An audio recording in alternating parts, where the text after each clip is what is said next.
Dam olish kunlari kutilayotgan ob-havo ma'lumoti. Assalomu alaykum aziz tomoshabin. Ushbu xabar boshqalarga ham yetib borishligi uchun video ostiga bir dona like bosing va kanalimizga obuna bo'lishni unutmang.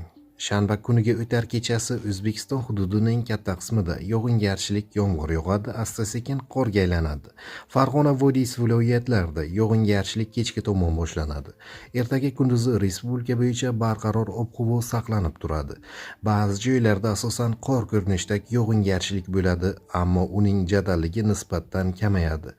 Qoraqalpog'iston Respublikasi va Xorazm viloyatida ushbu kunlarda asosan yog'ingarchiliksiz ob-havo bo'lishi kutilmoqda. Yakshanba kuni respublika hududining katta qismida yog'ingarchilik kutilmaydi.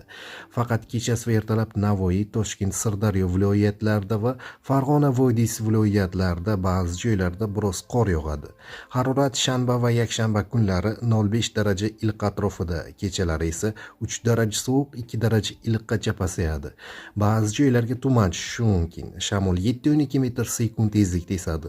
Tog'li hududlarda vaqt-vaqt bilan qor yog'adi. 16-yanvarda ba'zi joylarda kuchli bo'ladi. Qor ko'chish xavfi bor. Poytaxtimizda shanba kuni kechasi va ertalab yog'ingarchilik yomg'ir yog'adi, qorga aylanishi mumkin, tuman tushishi mumkin.